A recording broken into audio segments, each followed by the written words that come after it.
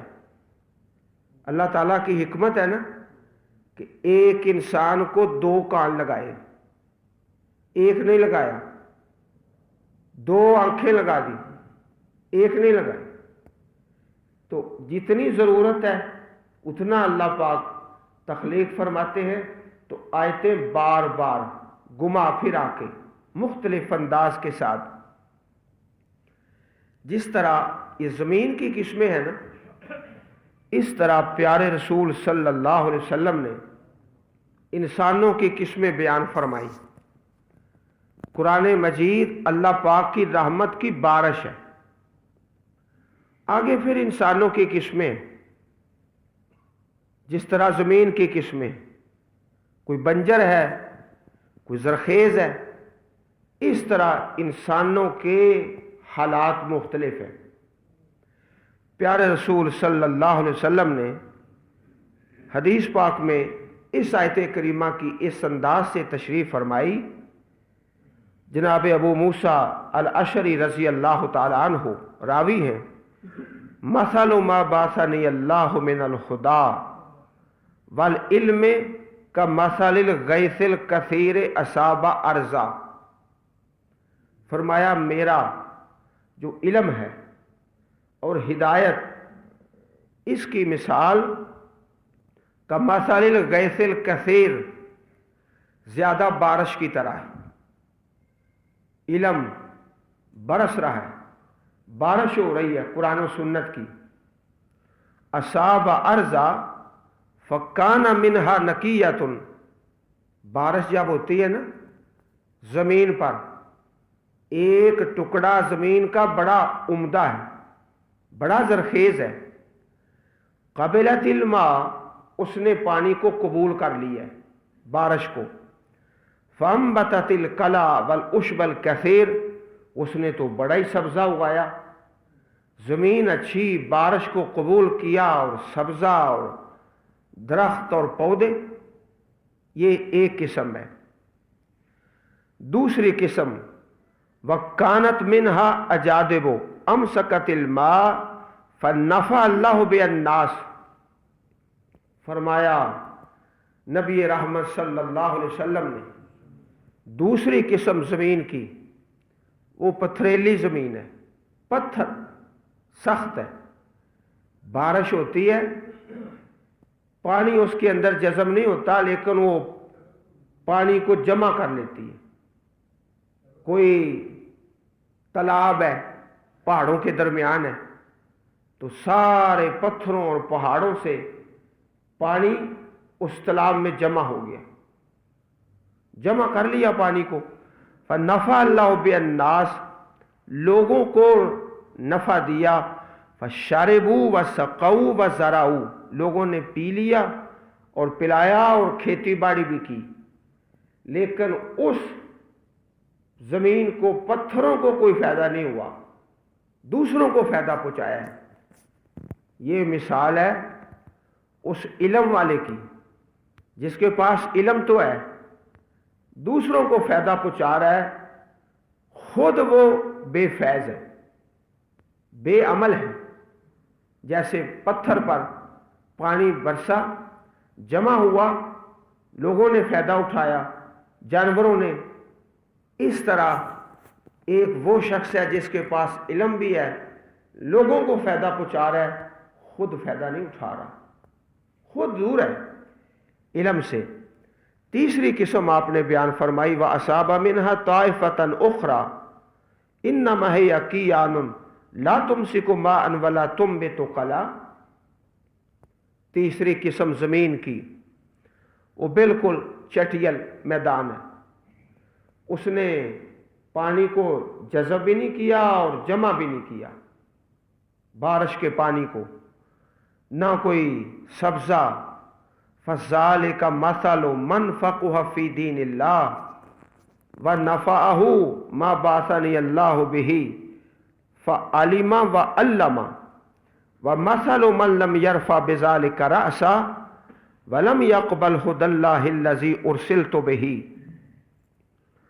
اللہ تعالیٰ نے جس علم و ہدایت کے ساتھ مجھے مبعوث فرمایا ہے، اس کی مثال اس موسلا دھار بارش کی ہے جو زمین پر برسی، تو اس میں سے کچھ ایسی صاف زمین تھی جس نے پانی کو قبول کیا اور بہت زیادہ گھاس اور جڑی بوٹیاں اگائیں، اور زمین کے کچھ ٹکڑے ایسے تھے جنہوں نے پانی کو روک لیا، تو اس سے اللہ تعالیٰ نے لوگوں کو فائدہ پہنچایا، جنہوں نے اسے پیا، پلایا اور اسے زراعت کے لیے استعمال کیا۔ اور زمین کے کچھ ٹکڑے چٹیل میدان، جن پر بارش تو برسی مگر انہوں نے نہ تو پانی کو روکا اور نہ ہی گھاس کو اگایا۔ پس یہ مثال ہے اس شخص کی جو اللہ تعالیٰ کے دین میں سمجھ بوجھ حاصل کرے اور اسے وہ چیز نفع پہنچائے جس کے ساتھ اللہ تعالیٰ نے مجھے مبعوث فرمایا ہے، اسے وہ سیکھے بھی اور سکھائے بھی۔ اور یہی مثال اس شخص کی ہے جو اس کے ساتھ سر ہی نہ اٹھائے، بالکل توجہ نہیں کرتا، اور نہ اللہ تعالیٰ کی اس ہدایت کو قبول کرے جس کے ساتھ مجھے بھیجا گیا ہے۔ صحیح البخاری کتاب العلم حدیث نمبر 79، صحیح بخاری شریف کے شروع میں یہ حدیث پاک موجود ہے۔ صحیح مسلم شریف کتاب الفضائل حدیث نمبر 2282۔ تو جو قرآن پاک میں یہاں اللہ تعالیٰ بیان فرمایا، یہی مثال حدیث پاک میں ہے، وَالْبَلَدُ الطَّيِّبُ يَخْرُجُ نَبَاتُهُ، جو عمدہ زمین ہے اس کی انگوری تو نکلتی ہے، ہر چیز بِإِذْنِ رَبِّهِ، وَالَّذِي خَبُثَ، جو زمین ہی خراب ہے، لا یخرج الا ناکدا، اس میں سے جو بنجر دل ہے اسے آیتیں حدیثیں کو فائدہ ہی نہیں دیتی، توجہ نہیں کرتا، کذالک نصرف الآیات لقوم یشکرون، اسی طرح ہم پھیر پھیر کر آیتیں بیان کرتے ہیں تاکہ وہ شکر کریں، اس قوم کے لیے جو شکر کرتے ہیں۔ اللہ پاک ہم سب کو قرآن کریم پڑھنے اور سمجھنے اور عمل کرنے کی توفیق عطا فرمائے، آمین یا رب العالمین۔ سبحان ربک رب العزت عما یصفون وسلام علی المرسلین والحمد للہ رب العالمین۔